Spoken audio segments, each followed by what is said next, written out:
أعوذ بالله السميع العليم من الشيطان الرجيم بسم الله الرحمن الرحيم والصلاة والسلام على رسول الله. Au nom d'Allah, le tout miséricordieux, le très miséricordieux. Paix et salut sur le noble prophète Mohammed sallallahu alayhi wa sallam, ainsi que sa famille, ses nobles disciples, ainsi que tous ceux qui le suivent jusqu'au jour de la résurrection. Nous demandons à Allah subhanahu wa ta'ala la protection contre Satan, le lapidé. Chers frères et sœurs en islam, je vous salue avec la meilleure des salutations, qui est la salutation de l'islam. Assalamu alaikum wa rahmatullahi wa barakatuh. Nous remercions Allah subhanahu wa ta'ala, nous le louons, le glorifions et demandons sa bénédiction et paix sur le noble prophète Mohammed sallallahu alayhi wa sallam, qui est le dernier des prophètes, le sceau de la prophétie. Chers frères et sœurs en islam, nous allons aujourd'hui aborder la 13e leçon de Salat wa Zakat. Nous faisons tous ces durus en langue française, arabe et djoula qui séparent le Burkina, Mali, Sénégal, Guinée, Côte d'Ivoire. Allah Ta'ala dit dans le Coran, dans la sourate Al-Ma'arij, où Allah le Tout-Puissant nous dit, après avoir demandé la protection d'Allah contre Satan le lapidé, A'udhu billahi minash shaytanir rajim, Allah Ta'ala nous dit, Innal insana khuliqa halu'a. Certes, l'homme a été créé impatient et avide. Puis Allah Ta'ala nous dit au verset 20, Idha massahu sharru jazu'a. Quand le malheur le touche, il est abattu. Verset 21, Wa idha massahu al-khayru manu'a. Et quand un bien le touche, il se montre avare. Puis, illa al-musallin, sauf ceux qui font la prière. Alladhina hum ala salatihim da'imun, qui font continuellement leur prière, c'est-à-dire qui sont assidus dans leur prière. Walladhina fi amwalihim haqqun ma'lum, et sur les biens desquels il y a un droit bien déterminé, c'est-à-dire la zakat. Lis-sa'ili wal mahrum, pour le mendiant ou pour le nécessiteux, c'est-à-dire qu'ils vont donner à celui qui réclame comme à ceux qui ne réclament pas, etc. jusqu'au verset 34 où Allah Ta'ala nous dit وَالَّذِينَ هُمْ عَلَى صَلَاتِهِمْ يُحَافِظُونَ, et donc ceux qui se font continuellement leur prière. أُولَٰئِكَ فِي جَنَّاتٍ مُكْرَمُونَ, ceux-là seront honorés dans des jardins. Allah Ta'ala dit aussi dans la sourate Al-Muzammil, du verset 2 au verset 20, Ya ayyuhal muzammil, ô toi l'enveloppé, qumil layla illa qalila, lève-toi pour prier la nuit, à l'exception d'une petite partie. Jusqu'à ce que Allah Ta'ala nous dise, dans le verset suivant, إن ربك يعلم أنك تقوم أدنى من ثلثي الليل ونصفه وثلثه وطائفة من الذين معك والله يقدر الليل والنهار علم أن لم تحصوه فتاب عليكم فاقرؤوا ما تيسر من القرآن علم أن سيكون منكم مرضى وآخرون يضربون في الأرض يبتغون من فضل الله وآخرون يقاتلون في سبيل الله فاقرؤوا ما تيسر منه وأقيموا الصلاة وآتوا الزكاة وأقرضوا الله قرضا حسنا وما تقدموا لأنفسكم من خير تجدوه عند الله هو خيرا وأعظم أجرا واستغفروا الله إن الله غفور رحيم. Donc je vais traduire ce verset et nous allons parler à la suite. Certainement ton Seigneur sait que tu te tiens éveillé moins de 2/3 de la nuit pour lire le Coran, pour faire le dhikr, pour faire la prière surérogatoire, ou bien sa moitié, donc la moitié de la nuit, ou bien son tiers, de même qu'une partie de ceux qui sont avec toi. Allah Ta'ala détermine la nuit et le jour. Il sait que vous ne saurez jamais passer toute la nuit en prière. Pour cette raison, il a accepté votre repentir. Récitez donc ce qui vous est possible du Coran. Il sait qu'il y aura parmi vous des malades et d'autres qui voyageront sur la terre en quête de la grâce d'Allah, et d'autres encore qui combattront dans la voie d'Allah. Récitez-en donc ce qui vous est possible. Accomplissez la prière, acquittez la zakat et faites à Allah un prêt sincère. Tout ce que vous aurez avancé de bien pour vos âmes, vous le retrouverez auprès d'Allah bien meilleur. Et implorez le pardon d'Allah, certes Allah est pardonneur et très miséricordieux. Inch'Allah, nous reparlerons de ce verset dans la suite de ce cours. Chers frères et sœurs en islam, nous remercions Allah Ta'ala de nous avoir rendus musulmans. Celui que Allah a guidé, personne ne peut l'égarer. Et celui que Allah a égaré, alors personne ne peut le guider. Nous demandons la paix et le salut sur le prophète Mohammed sallallahu alayhi wa sallam, sa famille et ses compagnons et tous ceux qui le suivent jusqu'au jour de la résurrection. Le prophète sallallahu alayhi wa sallam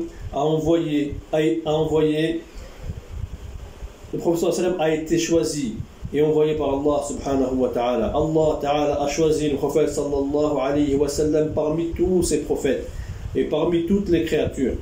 Allah ta'ala a pardonné ses péchés passés et futurs. Le prophète Mohammed sallallahu alayhi wa sallam n'a jamais commis de péché, mais Allah ta'ala l'a tout de même pardonné. Nous demandons la bénédiction sur sa famille et ses disciples, Abu Bakr, Omar, Uthman, Ali et tous ceux que nous n'avons pas mentionnés jusqu'au jour de la résurrection. Que Allah Ta'ala nous guide et nous pardonne. Amin. Que Allah nous donne le paradis et qu'il fasse que nos morts soient aussi parmi ses bénédictions. Amin. Chers frères et sœurs en islam, Allah Ta'ala a créé et n'a jamais raté dans sa création. Il a toujours été bon dans sa création. Il a créé dans sa création parmi les hommes des prophètes et messagers. Il a mentionné certains et d'autres sans avoir été mentionnés.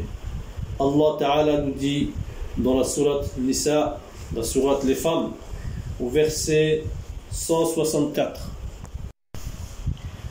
وَرُسُلًا قَدْ قَصَصْنَاهُمْ عَلَيْكَ مِنْ قَبْلُ وَرُسُلًا لَمْ نَقْصُصْهُمْ عَلَيْكَ وَكَلَّمَ اللَّهُ مُوسَى تَكْلِيمًا.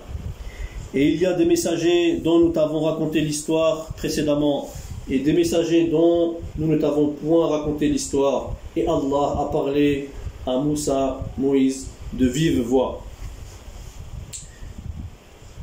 Nous disons qu'il y a eu 313 messagers et 124 000 prophètes. Donc certains sont connus et d'autres non.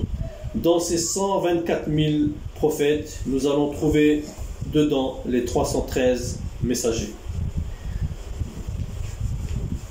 Dans la sourate Al-Haqqa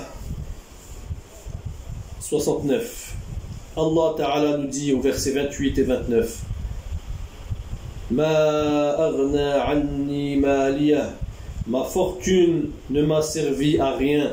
Halak anni sultaniya, ma force, ma richesse matérielle est détruite. Donc le jour de la résurrection, les mécréants, les munafiqs parmi les musulmans, les chrétiens ou les juifs qui avaient beaucoup d'argent mais ont refusé de donner à Allah et ont été avares, ont refusé de donner aux pauvres, Allah dit que ces gens-là vont dire que l'argent que Allah leur a donné ne leur a pas bénéficié. Il les a détruits. Il ne les a pas sauvés de l'enfer. Ils vont dire qu'ils ont été détruits par leur propre argent qu'ils ont utilisé pour combattre le prophète sallallahu alayhi wa sallam, pour combattre les musulmans et pour combattre l'islam. Voilà le grand regret qu'ils auront au jour de la résurrection à cause de cet argent. Asbab al-Nuzul de ce verset, donc la cause de la révélation de ce verset, est qu'il est descendu à cause de Walid ibn al-Mughira al-Makhzoumi.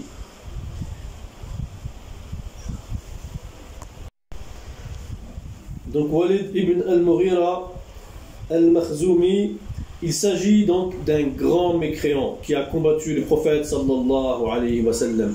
Il a même insulté le prophète sallallahu alayhi wa sallam de bâtard. Il a insulté Mohammed de l'homme maudit et de tous les maux. Allah a effectué un retour d'injures dans la sourate Noun avec 9 injures à son encontre. Pourquoi? Car Walid ibn al-Mughira a été maudit par Allah Ta'ala et au jour de la résurrection, il sera maudit. Walid ibn al-Mughira était quelqu'un qui était bâtard. Son père était fortuné et était un homme riche, mais son père ne fonctionnait pas, c'est-à-dire que son sexe ne fonctionnait pas. Donc son père a donné de l'argent à des hommes pour coucher avec la mère de Walid ibn al-Mughira. Et c'est comme cela qu'est né Walid ibn al-Mughira. Donc en réalité, personne ne savait que le père de Walid ibn al-Mughira n'était pas son père, jusqu'à ce qu'il insulte le prophète sallallahu alayhi wa sallam. Et c'est donc en retour que Allah a dévoilé son secret et l'a dévoilé à toute l'humanité, à savoir que son père n'était pas son père. 9 injures à son encontre, donc à l'encontre de Walid ibn al-Mughira, dans la sourate Noun, c'est-à-dire Noun wal Qalam. Donc, chers frères et sœurs en islam, cette personne a dit tous les mots au prophète sallallahu alayhi wa sallam, mais Allah a fait un retour et a élevé le prophète sallallahu alayhi wa sallam en lui donnant la baraka, la bénédiction, et l'a blanchi de l'injustice, de l'injure et des mauvais mots à son encontre en dévoilant le secret de Walid ibn al-Mughira. Donc, chers frères et sœurs en islam, tous ceux qui vont prendre son exemple subiront les mêmes injures qu'a subi Walid ibn al-Mughira. Allah Ta'ala a montré à Nabi sallallahu alayhi wa sallam qu'il est blanchi, qu'il n'a jamais été un bâtard. Il n'a jamais été un homme maudit, et que tu es l'homme le plus honorable de l'humanité, donc tu es un homme de baraka, de bénédiction. Sallallahu alayhi wa sallam. Nous demandons la bénédiction, la paix et le salut sur le prophète Muhammad sallallahu alayhi wa sallam. Allah Ta'ala nous montre aussi que les gens qui aiment insulter les gens de tous les mots sont ceux qui ont les gros mots qu'ils désignent chez les gens. Donc, Walid ibn al-Mughira a été maudit ici-bas et dans l'au-delà. Donc tous ceux qui vont l'imiter seront maudits ici-bas et au jour de la résurrection. L'être humain doit être magnanime envers les gens.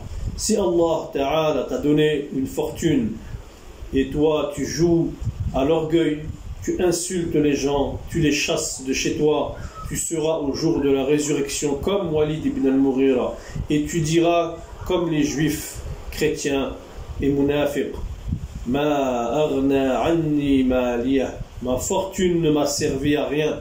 Halaka anni sultaniyah. Ma force, mon autorité, ma richesse matérielle est détruite, anéantie. Toutes les preuves ou arguments que je vais avancer au jour de la résurrection ne vont pas me sauver. Mon argent aura été mon ennemi et je n'aurai pas d'échappatoire face à la colère d'Allah Ta'ala. Donc, chers frères et sœurs en islam, voilà ce que diront les mécréants qui ont amassé des fortunes sur cette terre au jour dernier. Allah Ta'ala nous dit aussi dans la sourate Al-Ma'arij. C'est une grande sourate qui est annonciatrice. Il y a beaucoup de baraka dedans, dans cette sourate. Donc du verset 19 au verset 35 de sourate Al-Ma'arij, où Allah Ta'ala nous dit: Innal insana khuliqa halu'a. Certes, l'homme a été créé impatient et avide. Il est créé avare. Il ne donne pas facilement. Il est créé dans la précipitation. Dans une autre sourate, la sourate Al-Isra, au verset 11, Allah Ta'ala nous dit: وَكَانَ الْإِنسَانُ عَجُولًا car l'homme est très hâtif. En réalité, l'homme est toujours pressé. Quand Allah subhanahu wa ta'ala a créé Adam alayhi salam et que l'âme n'était pas encore dans tout son corps, elle n'était pas, c'est-à-dire arrivée jusqu'à ses pieds, mais il voulait malgré tout se lever pour aller cueillir les fruits du paradis alors qu'il ne le pouvait pas encore. C'est-à-dire qu'il avait été créé de sa forme et Allah avait mis l'âme dans son corps, mais avant même que l'âme arrive à ses pieds, dès qu'il a vu qu'il y avait des fruits du paradis, il a voulu aussitôt aller cueillir ces fruits du paradis alors qu'il ne le pouvait pas. Voilà comment l'homme a été créé pressé et impatient. Chers frères et sœurs en islam, de la même manière qu'il était pressé pour aller cueillir les fruits du paradis, c'est la même chose dans ce monde avec les bienfaits de ce monde. Nous sommes toujours pressés d'avoir des biens, même s'ils ne nous ont pas été destinés. Nos parents ont des proverbes en Afrique en disant que les Soulara, c'est-à-dire les Mauritaniens ou bien les Arabes, que Allah n'a pas créé les Mauritaniens le jour de repos. Car quand tu les vois, ils sont toujours pressés, ils courent toujours. Tu les vois toujours en mouvement. Ça, c'est un exemple de ce que disent nos parents. Le prophète sallallahu alayhi wa sallam dit dans un hadith: sois parmi le juste milieu. Il ne faut pas être plus rapide ou trop lent. Voilà pourquoi Nabi sallallahu alayhi wa sallam dit qu'il faut précipiter la coupure du jeûne lorsqu'on a jeûné, mais il faut retarder le suhour, c'est-à-dire le repas du matin avant de jeûner. Donc, il faut être équilibré et au milieu. Voilà pourquoi Allah Ta'ala nous dit dans la sourate Ma aghna anni maliya. Aussi il dit Innal insana khuliqa halu'a. Donc il ne faut pas être quelqu'un qui ne partage pas, soit entre les deux, soit au juste milieu. Ne donne pas tout ton argent et ne garde pas tout ton argent. Mais le mécréant n'aime pas cela. Allah Ta'ala dit Ida massahu sharru jazua. Quand le malheur le touche, il est abattu. Quand l'être humain reçoit une épreuve, il n'est pas patient, il n'est pas content. Il est toujours pressé pour avoir l'argent, pour avoir sa fortune. Il est toujours pressé pour construire. Allah Ta'ala nous dit que quand il a une mauvaise nouvelle, il ne patiente pas lors des épreuves. Il a dit aussi وَإِذَا مَسَّهُ الْخَيْرُ مَنُوعًا. Et quand un bien le touche, il se montre avare. Il ne veut plus donner. Quand je lui donne beaucoup de bonheur, d'argent, de fortune, de réussite, il est avare. Il ne donne pas, ne partage pas. Ni aux pauvres, ni aux mosquées, ni à ses proches, frères, sœurs, oncles, tantes, parents. Allah, dans le Coran, de istisna, c'est-à-dire pour différencier deux choses. Allah Ta'ala a dit sauf les prieurs, illa al-musallin, sauf ceux qui font la prière. Ceux-là ne gardent pas leur argent pour eux seuls. Ils partagent et donnent la zakat, donnent aux pauvres, aux proches parents, aux orphelins. Allah Ta'ala a donc différencié avec ces gens-là. Allah Ta'ala a fait une différence entre ceux qui sont avares et ceux qui donnent aux autres. Le jour où il a un malheur, il patiente.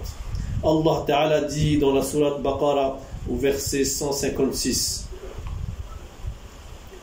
الذين إذا أصابتهم مصيبة قالوا إنا لله وإنا إليه راجعون. Donc dans la sourate La Vache au verset 156, eux qui disent quand un malheur les atteint, certes nous sommes à Allah et certes c'est à lui que nous retournerons. Je parle des gens qui font leur prière à l'heure et qui respectent leur prière. الذين هم على صلاتهم دائمون. Ils préservent toujours leur prière, quel que soit leur état. Ils ne font jamais en global toutes les prières ramassées. On parle aussi de cela. وَالَّذِينَ فِي أَمْوَالِهِمْ حَقٌّ مَعْلُومٌ, et sur les biens desquels il y a un droit bien déterminé, la zakat.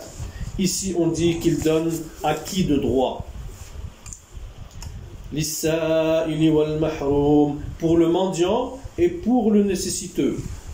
Donc il donne à ceux qui demandent, mais aussi à ceux qui ne demandent pas. C'est-à-dire qu'il partage. Ce sont des gens qui prient, ont toujours été magnanimes envers les pauvres.